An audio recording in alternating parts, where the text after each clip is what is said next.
Bonjour et bienvenue. Aujourd'hui, on va se plonger dans un outil d'analyse qui m'a vraiment interpellée. Ça s'appelle l'arbre à palabres. Bonjour.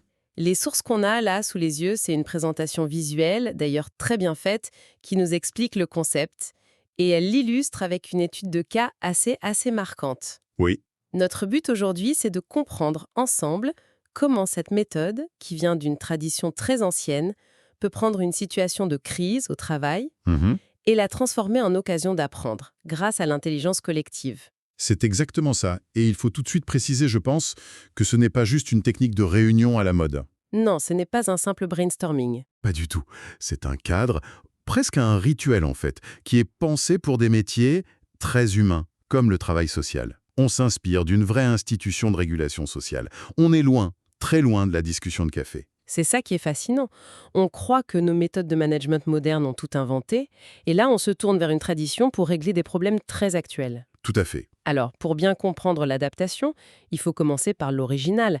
C'était quoi, concrètement, un arbre à palabres traditionnel? Eh bien, c'était loin de l'image un peu cliché qu'on peut avoir de la discussion qui n'en finit pas. C'était une procédure extrêmement formelle. Ah oui? Oui, les sources utilisent une image très forte. C'était à la fois le tribunal et le parlement du village. Tribunal et parlement. L'objectif, c'était pas de débattre pour le plaisir, c'était de maintenir ou souvent de restaurer l'harmonie du groupe. C'était le bien le plus précieux. Même le lieu, sous un grand arbre, un baobab, au cœur du village, ce n'était pas anodin. D'accord, donc l'image du tribunal et du Parlement, ça implique des règles, une structure très claire, j'imagine que ce n'était pas le chaos. Pas du tout. Mais comment on fait pour arriver à un consensus sans jamais voter? J'imagine des débats sans fin. C'est là toute la puissance de ce que la présentation appelle l'éthique du cercle. Il y a 4 principes de base, des règles du jeu en fait. D'accord. La première, la plus évidente, c'est la disposition en cercle. Pas de chef en bout de table. Tout le monde se voit, tout le monde est à la même distance. C'est déjà une déclaration. Ici, chaque parole a le même poids. C'est simple mais redoutablement efficace. Ça inscrit l'horizontalité dans l'espace physique. Je pense à toutes nos salles de réunion qui sont au contraire conçues pour la hiérarchie. Exactement. Le deuxième principe, c'est l'ombre de l'arbre. Au-delà du confort, il y a une symbolique forte. La fraîcheur est là pour refroidir les colères.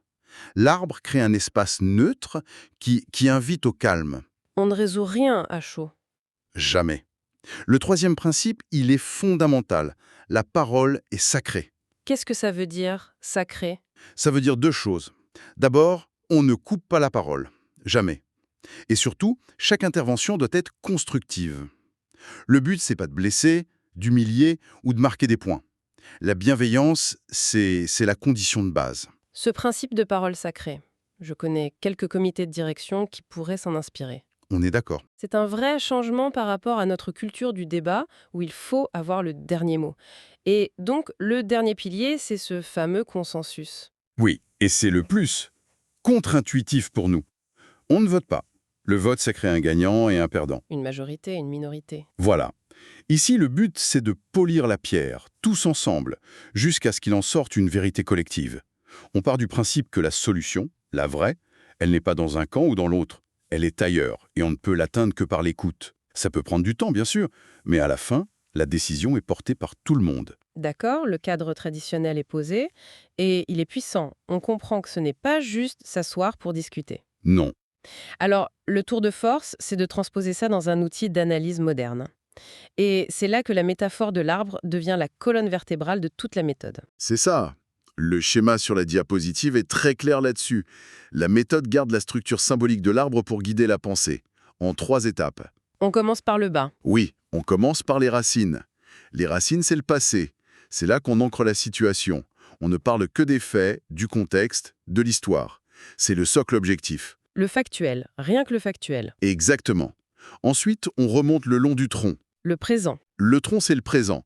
C'est la situation problème, le ici et maintenant. La crise, l'incident qui a tout déclenché. Et enfin, on arrive tout en haut. Les branches et les feuilles. L'avenir. L'avenir, les possibilités, c'est l'espace où l'on déploie la diversité des opinions, où on élabore des hypothèses pour comprendre. Et tout au bout, on récolte les fruits. Une nouvelle perspective, une solution. C'est un cheminement, en fait. Du passé vers le futur, en passant par la crise présente. C'est très clair. Alors mettons cette structure à l'épreuve. La présentation nous donne un cas concret. Le titre, c'est «L'orage dans l'atelier cuisine». Rien que le titre. Oui, c'est parlant. On a une éducatrice, Julie, qui est face à une explosion de colère qu'elle ne comprend pas. Elle est dans une impasse totale. Voyons comment l'arbre va l'aider à dénouer ce sac de nœuds. D'accord. Quel est l'incident de départ? Atelier cuisine avec des ados. Fin de séance. Julie, l'éducatrice, demande à Lucas, 15 ans, de nettoyer son plan de travail. C'est la règle. Et là, la réaction de Lucas est complètement disproportionnée. Il explose. Il explose. Il refuse. Il hurle « Tu n'es pas ma mère, tu me lâches !» Il donne un coup de pied dans une chaise et il claque la porte. Un orage. Une déflagration qui laisse Julie et les autres jeunes sidérés. Et voilà notre tronc. L'événement brutal, visible, qui pose question. Julie arrive donc en réunion d'analyse avec ce problème, et la question qui la hante et que la source formule très bien, c'est pourquoi mon insistance éducative, qui était justifiée, a provoqué une telle décharge émotionnelle. Exactement. Et derrière ça, il y a ce sentiment d'impuissance, de décrédibilisation totale devant les autres. C'est le point de départ. Et là, la méthode impose sa première règle d'or. Interdiction de sauter aux conclusions. Pas de conseils, pas d'interprétation. D'abord, tout le groupe doit descendre dans les racines pour établir la carte la plus objective possible des faits. C'est fou, parce que c'est l'inverse de notre réflexe naturel. On veut tout de suite expliquer, interpréter, trouver le pourquoi. Bien sûr, La méthode nous force à mettre ce réflexe en pause. C'est presque une discipline de l'esprit avant d'être une méthode de groupe. On nous demande de devenir des caméras de surveillance, rien de plus. c'est une excellente image. C'est une forme d'ascèse intellectuelle et c'est la clé. Parce que si on n'est pas d'accord sur les faits, on ne sera jamais d'accord sur leur sens. Logique. Donc le groupe va poser toute une série de questions, de clarifications à Julie. Des questions très factuelles. Est-ce qu'il y avait eu une tension avec Lucas plus tôt? La règle du nettoyage, est-ce qu'elle est affichée et connue de tous ou c'est implicite? Comment tu lui as parlé? Quel ton tu as employé? On reconstitue la scène. On l'interroge aussi sur sa posture à elle. Absolument, ça fait partie des faits. Où est-ce que tu te tenais par rapport à lui? Est-ce que tu étais penché au-dessus de lui?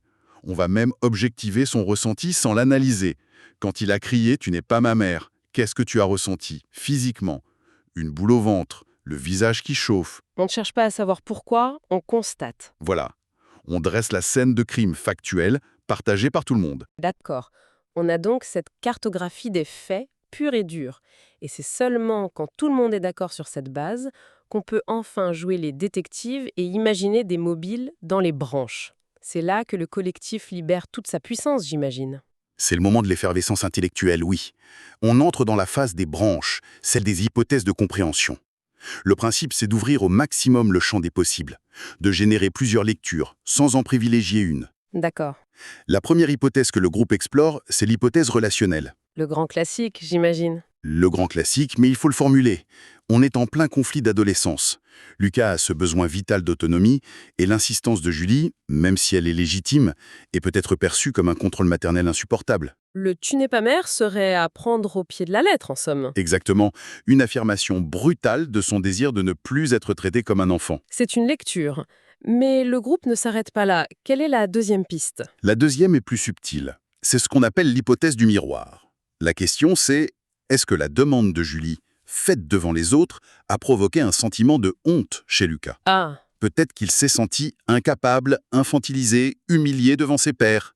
Et la colère, dans ce cas, ce serait un mécanisme de défense, un paravent pour cacher sa vulnérabilité et ne pas perdre la face. ah oui, ça change tout. On passe d'un conflit d'autorité à une question de dignité. C'est beaucoup plus profond. En effet. Troisième piste, l'hypothèse institutionnelle. Là, le groupe se décentre de la relation Julie-Lucas et questionne le cadre général. L'atelier lui-même. Oui. Est-ce que les règles de l'atelier sont claires pour tout le monde? Est-ce qu'il y a un flou sur ce qui est négociable ou non? La crise de Lucas pourrait être juste le symptôme d'un cadre de travail qui n'est pas assez sécurisant pour les jeunes. C'est intéressant. Ça déculpabilise aussi l'éducatrice en montrant que le problème peut être systémique, pas seulement personnel. Et il y a une dernière hypothèse, plus psychologique. Le transfert. Oui, C'est l'idée que, sans le vouloir, Julie a été investie d'un rôle qui n'est pas le sien. La scène a peut-être réactivé chez Lucas un conflit non résolu avec sa propre mère ou une autre figure d'autorité. Et à ce moment-là, il ne voit plus Julie, l'éducatrice. Il voit un fantôme de son histoire personnelle. Et donc sa consigne, aussi juste soit-elle, est inaudible. Elle est perçue à travers un filtre complètement déformant. Ces 4 hypothèses, elles sont fascinantes, elles ouvrent des perspectives complètement différentes. Mais est-ce qu'il n'y a pas un risque de suranalyser? Parfois, un ado qui claque la porte, il a juste passé une mauvaise journée. Comment on évite de tomber dans l'usine à gaz intellectuelle? C'est une excellente question. Et c'est un point crucial. Le but des branches, ce n'est pas de trouver LA bonne explication.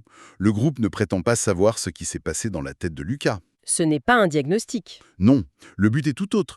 Il s'agit d'offrir à Julie un éventail de lectures possibles pour l'aider, elle, à sortir de son sentiment d'impuissance. C'est un outil pour le professionnel, pas un diagnostic pour le jeune. Le but, c'est de complexifier la pensée pour éviter les réponses simplistes du genre « c'est un jeune mal élevé ». Je vois.